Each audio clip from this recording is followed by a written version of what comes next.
haciendo una recapitulación de lo que hemos visto en la anterior clase, debido a que la dinámica de hoy tenía que ser en parejas. Voy a volver a repetir este último tema, ya que antirrítmicos hemos repetido 2 veces. Bueno, igual y voy a repetir nuevamente. Entonces, vamos a hacer un repaso de fármacos con efecto inotrópico positivo. ¿Ya?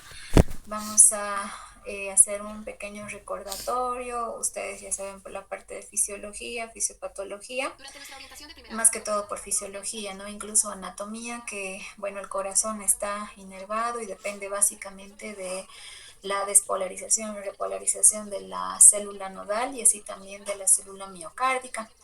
En este caso, cuando hablamos de fármacos que tienen que ver con el inotropismo, ¿no? Dentro del corazón, que es una propiedad propia del corazón, vamos a hablar de este gran grupo de fármacos caracterizado y netamente liderado por la digoxina. Y es así que en la anterior clase les mencionaba que dentro de todos los fármacos inotrópicos positivos, pues hablamos específicamente de la digoxina, la misma que viene a ser sintetizada y viene dependiendo de la digitalea danata, ¿no? Esta tiene un efecto cronotrópico negativo, pero un efecto inotrópico positivo. Entonces, viendo esta parte, yo necesito entender que este tipo de fármacos yo voy a iniciar a un paciente con insuficiencia cardíaca congestiva, obviamente con deterioro de la función sistémica, en este caso con la función sistólica deteriorada, ¿ya?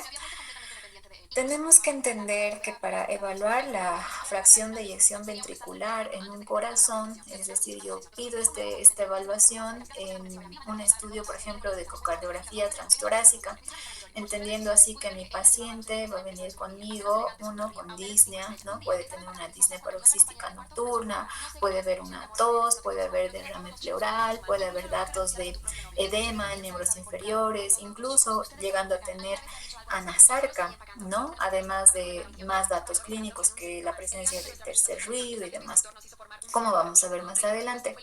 Entonces, ustedes tienen que saber que la ecografía transtorácica o la ecocardiografía transesofágica va a reportar un valor de fracción de eyección ventricular izquierda. Este estudio es dependiente del que lo va a hacer, ¿no? Es decir, tiene que ser netamente un cardiólogo quien te vaya a evaluar la fracción de eyección ventricular izquierda, tomando en cuenta que los valores normales van de un 60 a un 75%, que eso es lo normal, ¿ya? Ahora, cuando yo tengo un paciente con datos de sobrecarga, como les decía, y sé que es un paciente cardiópata por todos los estudios que ya le he hecho, ya le he realizado como médico de base, entiendo que la fracción de eyección ventricular izquierda está disminuida, entonces digo, ok, es un paciente con falla cardíaca izquierda, puedo ver una FEBI, ¿no? Menor a 50%. FEBI, les vuelvo a repetir, es fracción de eyección ventricular izquierda, ¿ya? ¿Quién te lo va a reportar? Pues una ecocardiografía transtorácica o transesofágica, ¿ya?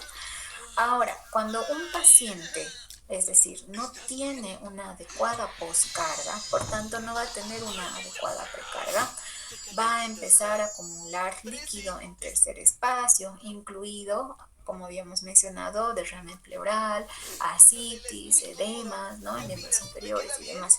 Entonces, estoy hablando de un paciente ya con insuficiencia cardíaca que tal vez abandona el tratamiento, no se acopla o sencillamente se ha hecho resistente a la medicación.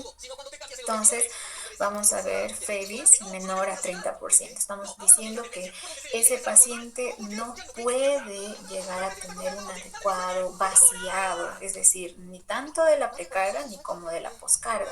Entonces, no hay una eyección, no hay una sístole, no hay una contracción que vaya a ser efectiva, ¿no? Para que el corazón pueda llevar y llegar a llevar el oxígeno a todo el cuerpo, ¿no? Me refiero a que hay disminución de la fuerza, ¿no? Que tiene que emplear el ventrículo izquierdo. Entonces, ustedes saben que lo normal, ya les vuelvo a recalcar, es de 60 a 75% de la FEBI. Anormal empiezo a decir cuando yo veo una FEBI menor al 50% y grave, obviamente, cuando un paciente tiene menos del 30% de fracción y de eyección ventricular izquierda. Ahora, no es lo mismo, muchachos, hablar de una febra disminuida y hablar de un bloqueo. Muchas veces lo confunden, ya es totalmente distinto, totalmente diferente, ¿ya? Entonces estamos hablando de la fracción de eyección, netamente voy a asociarla a un tipo de función ventricular izquierda asociado a una mala poscarga y obviamente va a ir como una seguidilla, ¿no?, de daños. No tengo una buena contracción en ventrículo izquierdo, por tanto no voy a poder tener una adecuada precarga, ¿no? Entonces toda esa mala función del corazón me va a llegar a provocar edema, ¿no?, en tercer espacio, acúmulo de líquido en tercer espacio. Entonces, ¿cuáles son los objetivos de tener este grupo de fármacos y entender y tener que conocer además este grupo de fármacos? Uno de los objetivos al usar este grupo de fármacos pues va relacionado a disminuir los síntomas e incrementar la capacidad funcional propia del corazón. El segundo objetivo es inhibir los mecanismos compensadores neuromurales, en este caso, humorales. En este caso estamos hablando de contrarregular o regular el sistema renina-angiotensina-aldosterona y estimular también o inhibir cierto tipo de receptores a nivel del sistema nervioso simpático, ¿no? ¿Qué más? Corregir las alteraciones hemodinámicas, obviamente, como tengo mucho líquido, tengo que usar también el apoyo de diuréticos, no solamente voy a usar inotrópicos positivos, sino también tengo que echar mano de diuréticos, ¿ya? ¿Qué más? Otro objetivo es reducir la mortalidad, prevenir o retrasar el desarrollo, en este caso deterioro de la función cardíaca, y prolongar obviamente la supervivencia del paciente. Un paciente con insuficiencia cardíaca congestiva, pues es un paciente que va a llegar a agonizar por mucho tiempo en caso de que no vaya a recibir algún tratamiento, ¿no?, efectivo para este. Entonces, yo básicamente tengo que entender que este grupo de fármacos, hablando específicamente el día de hoy de la digoxina, me va a ayudar mucho en pacientes con insuficiencia cardíaca congestiva con deterioro de la función sistólica, ¿no? Ahora vamos. ¿Qué voy a usar? Entonces, ¿qué otros fármacos puedo yo usar? Aparte de usar estos fármacos como la digoxina, puedo llegar a combinar. ¿Con qué tipo de fármacos? Con fármacos que incrementan la contractilidad cardíaca. Hablamos solamente, no solamente de la digoxina, sino más adelante vamos a volver a nombrar algunos grupos que ya hemos mencionado en la anterior clase. Fármacos que van a mejorar el estado hemodinámico, en este caso diuréticos, vasodilatadores venosos y arteriales. Los inhibidores neuromurales también, como hemos visto, ¿no? Los agonistas beta-adrenérgicos, también podemos incluso usar IECAS o ARA2, que son antihipertensivos. Fármacos que reducen la frecuencia cardíaca y así también fármacos vasopresores, en este caso adrenalina y noradrenalina, como ya hemos visto, ¿no?, en el anterior hito. Entonces vemos, la clasificación va de la siguiente manera.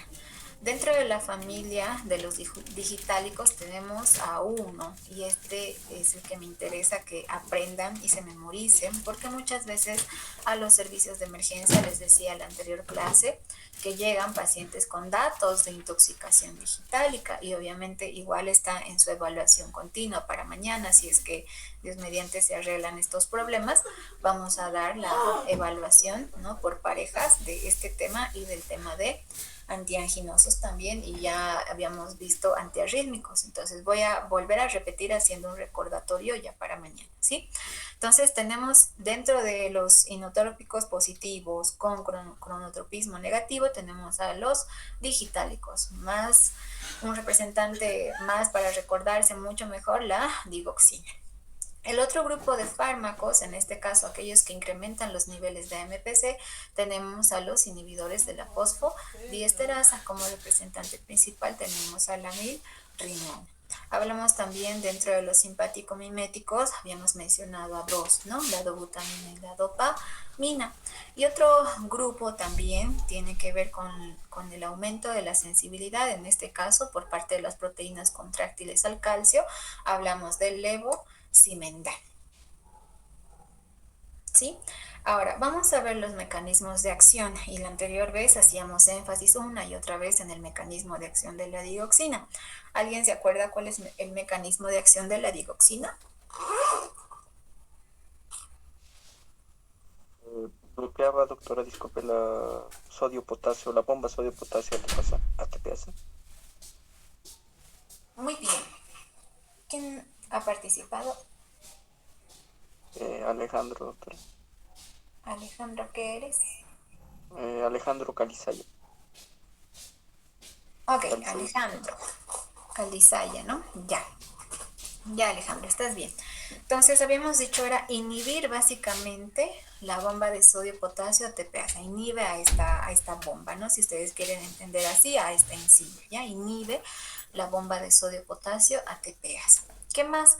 Tenemos otro grupo importante que decíamos que inhibía a la fosfodiesterasa 3.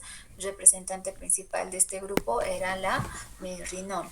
Por otro lado, teníamos aquellos fármacos que son agonistas beta 1. Estábamos hablando de la dopamina y la dobutamina. Hablábamos de la dobutamina como un agonista beta 1 selectivo. ¿No ves? Selectivo, que tenía función netamente con el inotropismo cardíaco. ¿Qué más? Vamos a ver también el levosimendan, que tenía un mecanismo de acción básicamente de inhibir los canales de calcio, además de actuar frente a las proteínas contráctiles propias del corazón, provocar de alguna manera mayor estímulo, ¿no?, de estos canales, no inhibirlos, perdón, sino provocar mayor ingreso de los canales de calcio, en este caso del calcio, ¿no?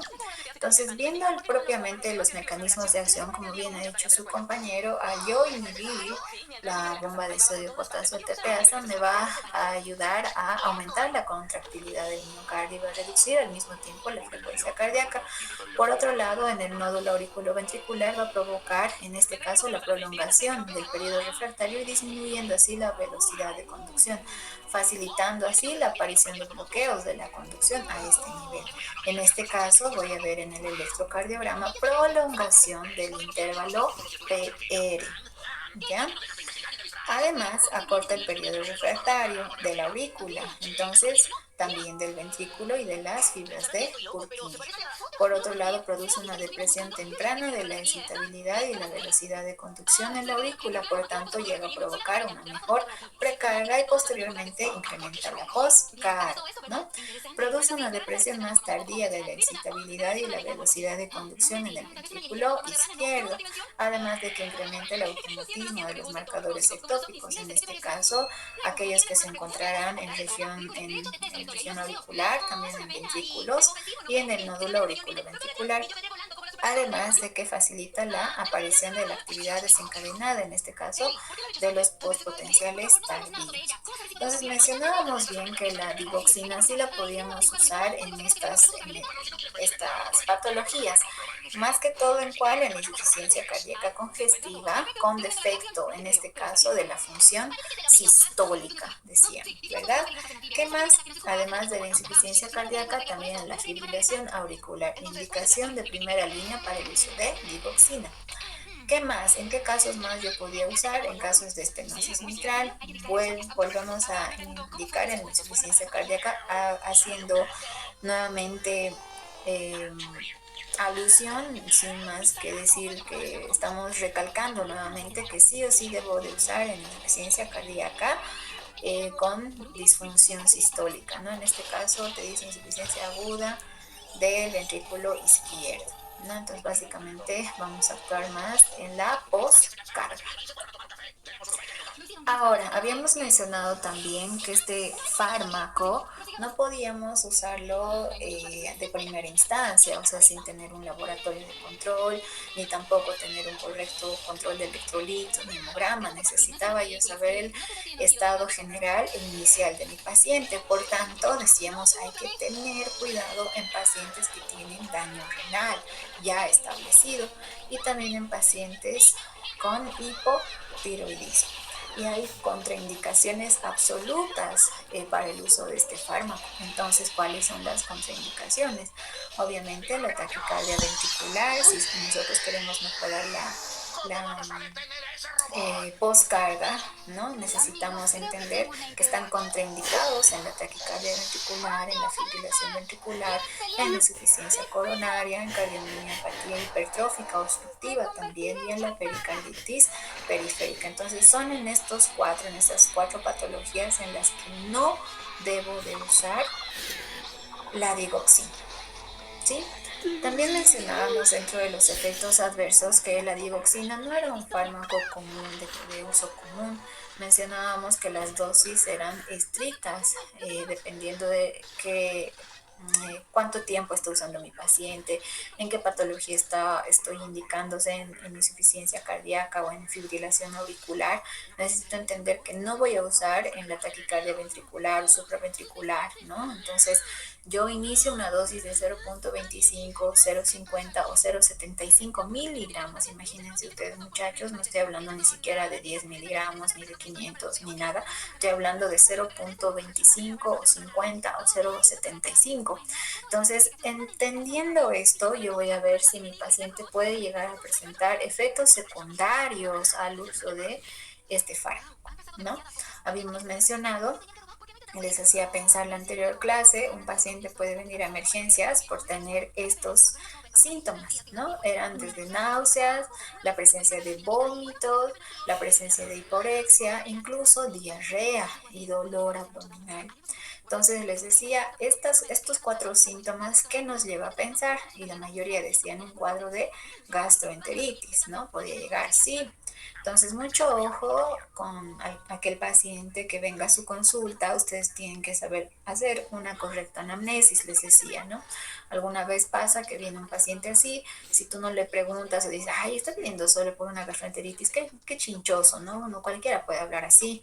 Entonces, tú no tienes derecho, ¿me entiendes? Lo que tienes que hacer es pensar y hacer la anamnesis correcta, que para eso has estudiado medicina. Entonces, lo correcto es hablar a este paciente, preguntarle qué pastillas toma, si toma alguna pastilla para el corazón, qué pastilla está tomando, ¿sí? Porque si nosotros entendemos, nuestro paciente puede llegar a tener estos efectos adversos y si no controlamos, puede llegar a tener incluso mareos, ver un halo amarillo, ¿no? A su alrededor, incluso puede llegar a tener alteraciones en el electrocardiograma, como hemos visto, ¿no? La prolongación del intervalo P, ¿no? Ahora, también decíamos que para yo controlar este fármaco, necesito pedir, ¿no? Por laboratorio a cuánto se encuentra en el plasma. Y estos son los valores que yo voy a encontrar en el plasma de 0.5 a 2 nanogramos por mililitro. ¿Ya? Si yo voy a hablar de que mi paciente tiene la persistencia de todos los efectos secundarios, ¿no? Las reacciones adversas que hemos mencionado hace un momento, debo entender que mi paciente está presentando una intoxicación por digoxina, en este caso por digitálicos. Entonces, entendiendo esto, yo veo que los efectos neurohormonales van a disminuir ¿qué? La noradrenalina plasmática, la actividad del sistema nervioso periférico y la actividad del sistema renina-angiotensina, aldosterona. Por todo esto habíamos dicho que mi paciente podía llegar a tener hipotensión, mareos, ¿no? Y además aumenta el tono vagal. Entonces decíamos, ok, va a haber más náuseas, más vómitos, más diarrea. Y si donde yo veo que hay diarrea, donde yo veo que hay náuseas, incluso que llegan al vómito consecutivo, digamos unas 6, 7, 8 veces al día, estoy hablando de que voy a perder además electrolitos, ¿verdad? Eso también me va a llevar a que mi paciente tenga un desequilibrio hidroelectrolítico. Entonces también voy a ver efectos hemodinámicos, ¿no? Como ya hemos mencionado desde primera instancia, voy a tener hipotensión, ¿no? ¿Qué más? Además de esto puede llegar a aumentar, en todo caso, el gasto cardíaco, incrementa la fracción de eyección ventricular, ¿no? Izquierda, la tolerancia al esfuerzo y la natriuresis, ¿no? Que disminuye la activación neurohormonal y es un círculo vicioso, entonces mi paciente va perdiendo electrolitos, ¿no ven? Les decía la anterior vez, por los efectos secundarios, qué alteraciones electrolíticas yo puedo llegar a tener en mi paciente, decíamos. Entonces, estamos diciendo que presenta vómitos, que pierdo, qué electrolitos pierdo. Decíamos potasio, sodio, ¿no? Magnesio. Entonces voy a tener hiponatremia, hipocalemia y voy a tener hipomagnesemia. Pero por el mecanismo de acción, ¿no? Y que incremente la entrada del calcio a nivel cardíaco y a nivel intracelular, también voy a tener hipercalcemia. ¿No ven? Entonces, el tratamiento de la intoxicación por digoxina va de la siguiente manera. Si es una intoxicación aguda, ¿no? Hasta el día de hoy está comprobado y escrito que ante cualquier intoxicación aguda, porque la dioxina se da vía oral, yo tengo que hacer lavado gástrico, ¿no? Entonces, uno, y darle, eh, después del lavado gástrico, puedo darle el carbón activado, ¿no? Ahora, si mi paciente está muy nauseoso, muy vomitoso, entonces sí o sí el tratamiento es sintomático, entonces daré antieméticos, ¿no? Para controlar las náuseas y también los vómitos, haré la correcta reposición de los electrolitos, además de que ya haya hecho el lavado, ya haya hecho la hidratación y demás, yo puedo usar la atropina.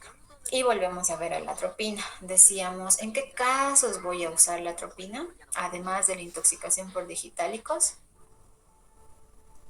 Intoxicación por órganos fosforados. Eso es lo que decíamos, muy bien. Entonces decíamos que sí podíamos usar también la atropina, además de usarla en pacientes con intoxicación por órganos fosforados, usar también la atropina para pacientes con intoxicación por digitálicos. Seguidamente decíamos si nuestro paciente presenta convulsiones, ¿no? Además de todo el cuadro neurológico de irritabilidad y demás, podíamos usar fenitoína en caso de convulsiones. Actualmente la lidocaína ya no, por eso está en tercer lugar. ¿Por qué? Debido a que el mecanismo de acción más va para sedarlo, ¿no? Entonces nosotros no queremos sedar al paciente, no queremos adormecer, o lo que queremos hacer es controlar los síntomas que provoca la intoxicación por digitálicos. Entonces, en primera instancia, haré el lavado gastrointestinal, ¿no? Entonces aquí decimos descontaminación gastrointestinal en caso de que mi paciente haya eh, entendido que tenía que tomar 5 tabletas, ¿no? De 0.5. Estábamos hablando de que sí, se ha intoxicado, ha tomado 20, ¿no? Miligramos sin querer queriendo y ya pues tiene todos los síntomas de intoxicación digitálica. Entonces lo primero que yo tengo que hacer es hacer, uno, la valoración de los signos vitales, siempre la descontaminación gastrointestinal, que es obviamente tiene que ver con el lavado, seguidamente darle el carbón activado. Ahora, si no tengo carbón activado, pues le daré atropina, ¿no? Y ahora si mi paciente sigue mal, entonces iniciaré la impregnación con fenitoína, ¿no? Obviamente ya esto es manejo por especialidad y demás, pero por lo menos la primera base que ustedes ya tienen es, ok, tengo que hacer un lavado gástrico, que eso cualquier médico de base lo sabe hacer, ¿ya? ¿Qué más?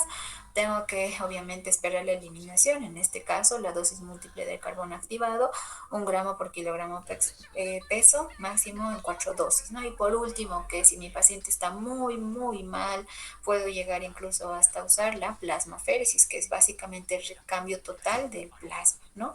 Este último, pues en nuestro país, por el coste, por toda la parte administrativa, al día de hoy no se lo hace. Tal vez en otros países sí ya lo están haciendo, pero en Bolivia todavía no estamos haciendo la plasmaféresis. Pero sí hacemos aféresis plaquetaria y demás. Pero el recambio total del plasma, no, todavía no.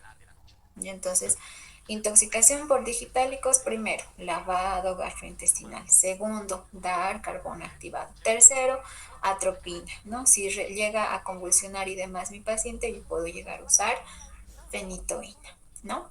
¿Qué más? Eso es lo que me interesa con lo de fármacos digitálicos. Entender que la digoxina es un fármaco inotrópico positivo y es cronotrópico negativo.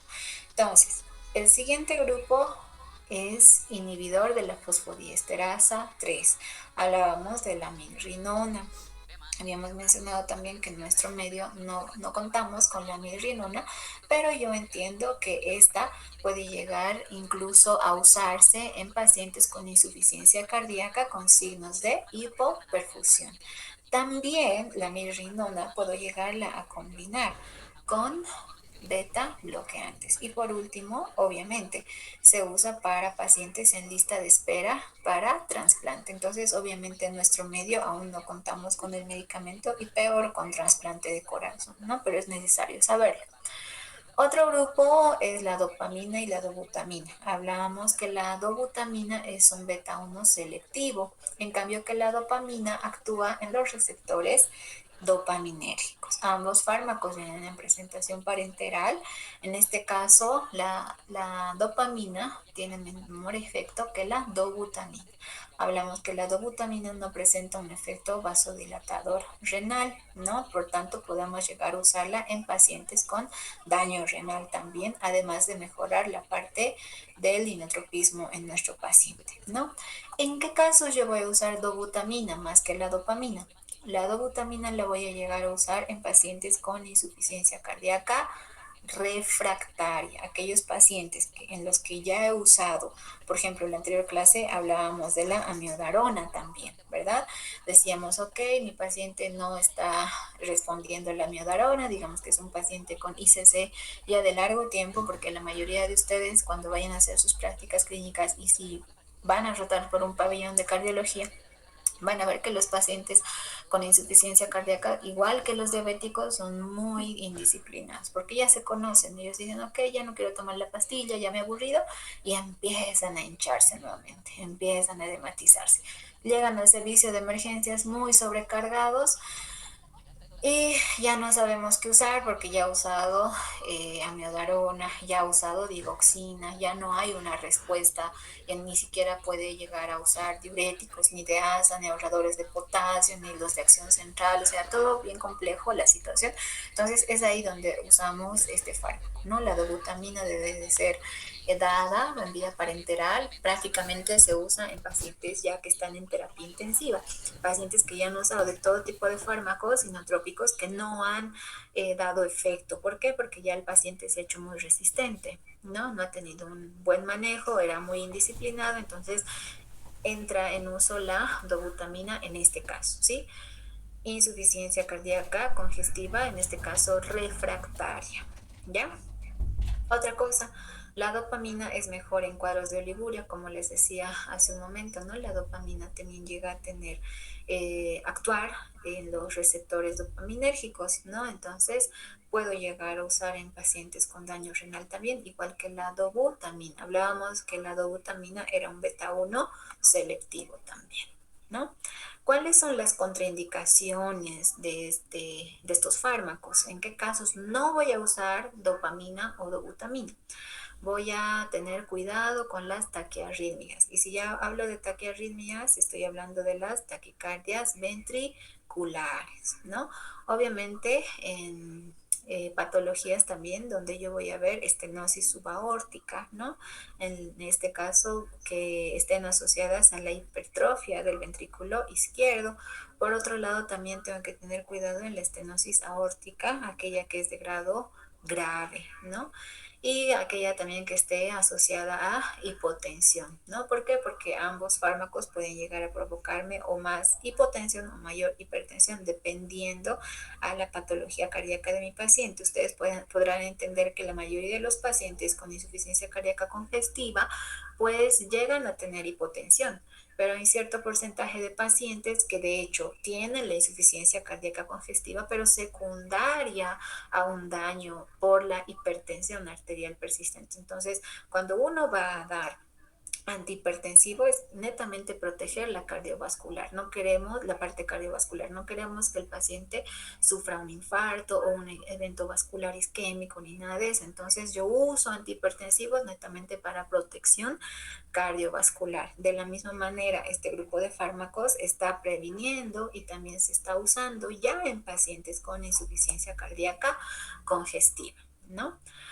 Ahora, vamos, los moduladores de la sensibilidad miocárdica al calcio. En este caso, también les mencionaba que no contamos con este medicamento en nuestro medio. Hablamos del levosimendan, es un derivado de la piridacinona dinitrilo, que va a provocar vasodilatación arteriolar y pulmonar. También es usada vía parenteral.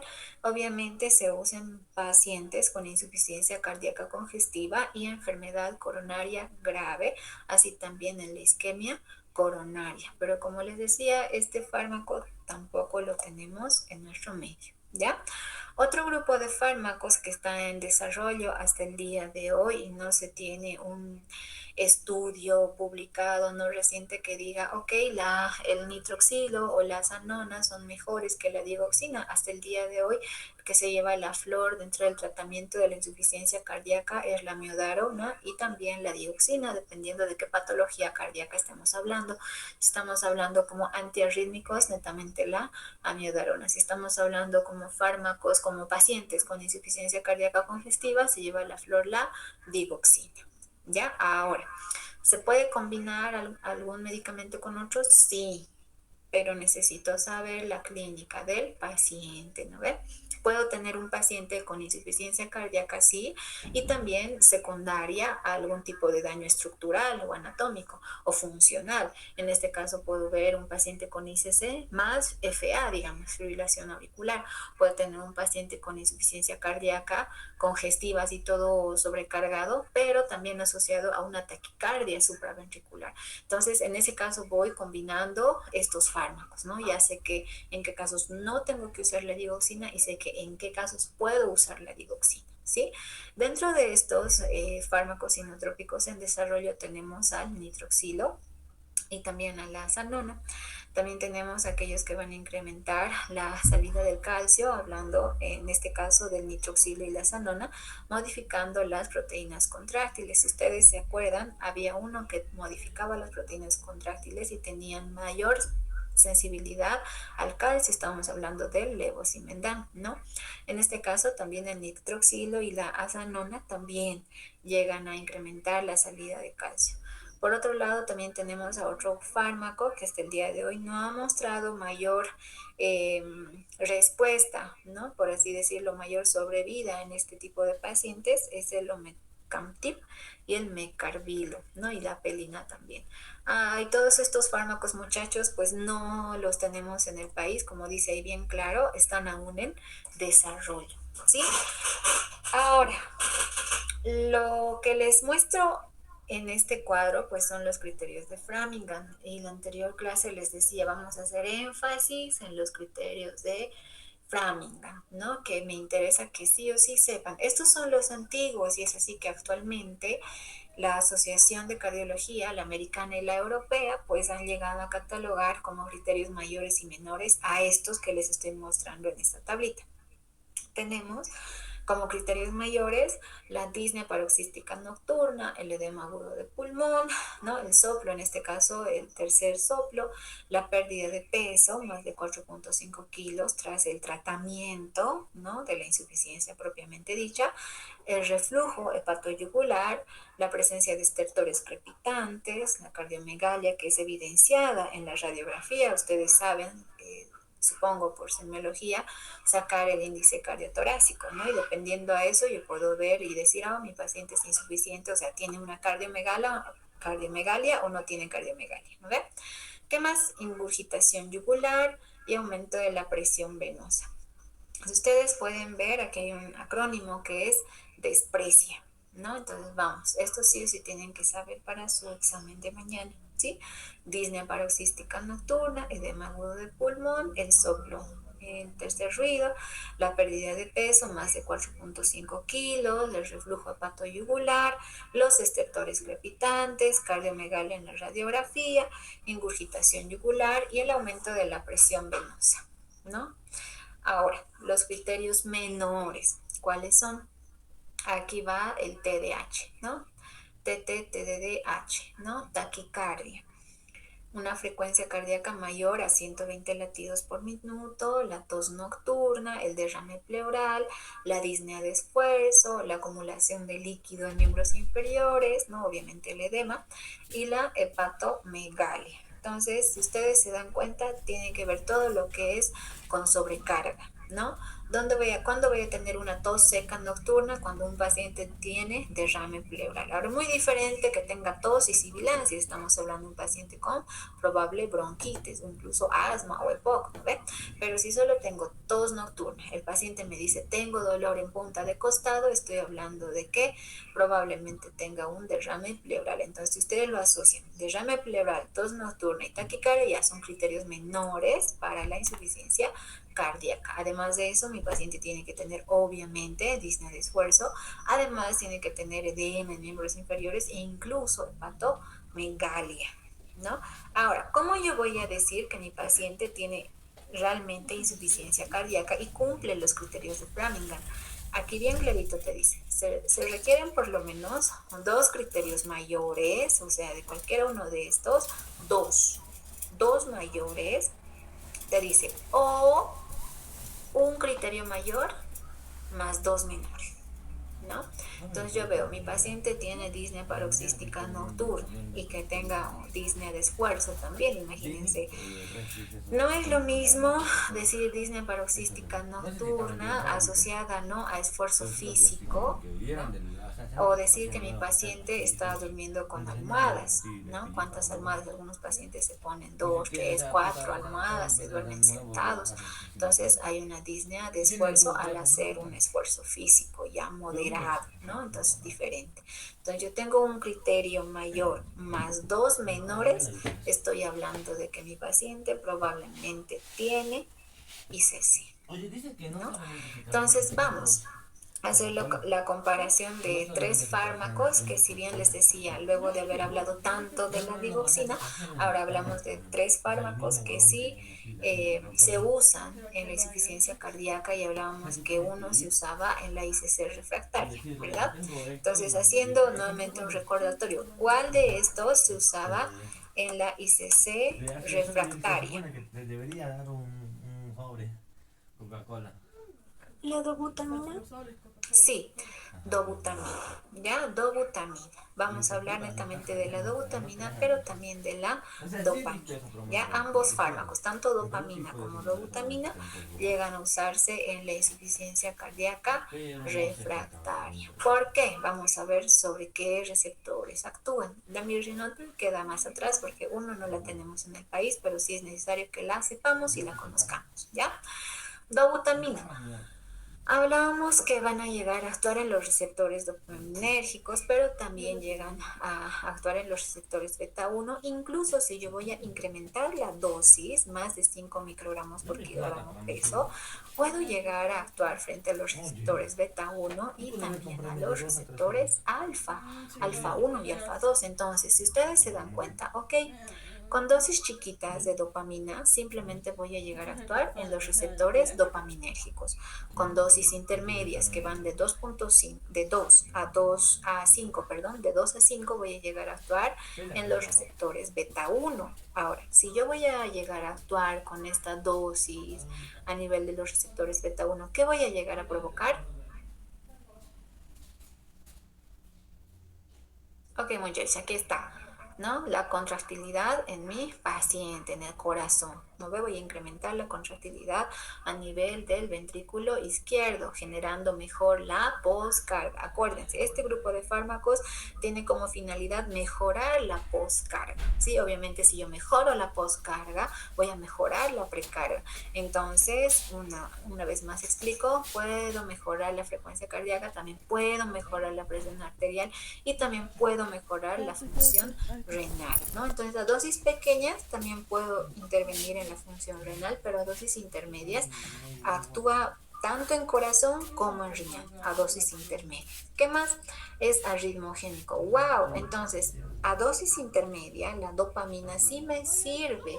¿Por qué voy a llegar a actuar? Uno, mejorando la función renal. Donde funciona mejor el riñón, pues voy a tener mayor pérdida, ¿no? En este caso, eliminación del líquido acumulado, pero no solamente es eso, sino también voy a mejorar la contracción cardíaca y también voy a mejorar todo el funcionamiento cardíaco, tanto el gasto cardíaco, voy a incrementar la frecuencia cardíaca, voy a mejorar la función renal y además es antiarritmogénico, ¿no? Entonces estoy estimulando a que mi corazón, que está con algún tipo de arritmia, por todo el mecanismo de acción que hemos descrito, por la actuación a nivel de los receptores beta 1, voy a mejorar la arritmia de mi paciente. Pero estamos hablando no de mejorar cualquier arritmia. ¿Cuál arritmia habíamos mencionado?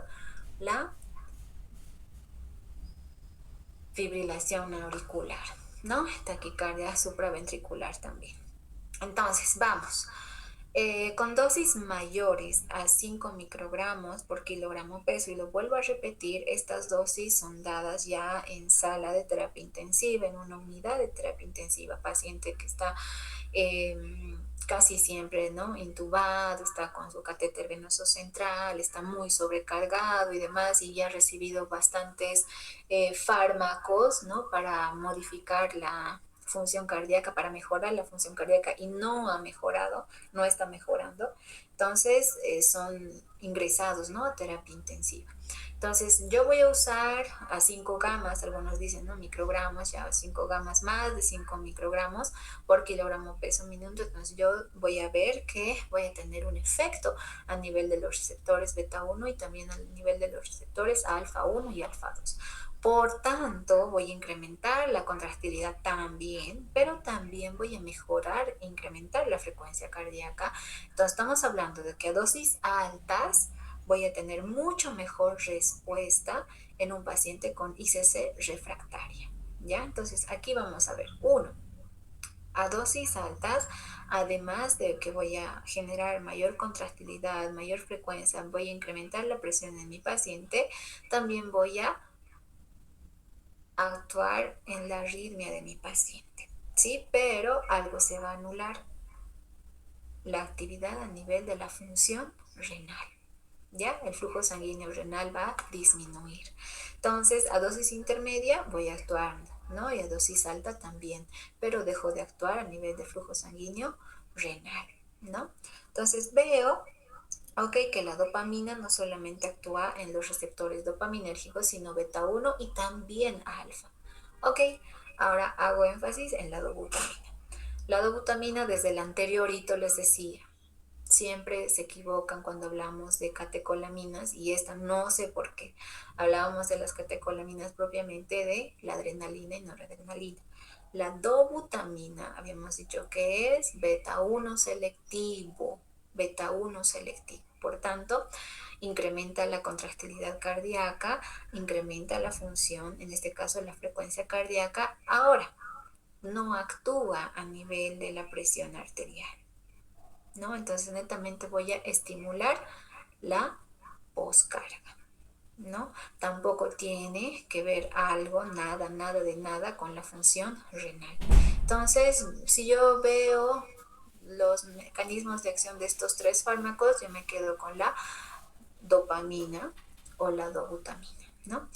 Hablando propiamente de la mirrinona, decíamos el mecanismo de acción, y básicamente pues este tiene que aumentar la contractilidad del corazón, pero ustedes ven, no tiene casi ninguna función, ni nada que ver con la frecuencia cardíaca, ni tampoco con la presión arterial, ni mucho menos con la función renal, ¿no? Sí lo puedo usar en pacientes con algún tipo de arritmia, pero ¿no?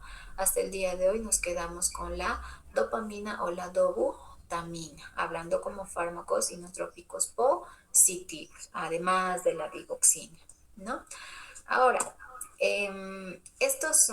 hasta aquí quedamos con los fármacos inotrópicos positivos. Vamos a hacer un pequeño recordatorio de la anterior clase para que no digan que se han olvidado ni nada. Lean por favor sus resúmenes. Vamos a hablar ahora de fármacos antianginosos, ¿ya?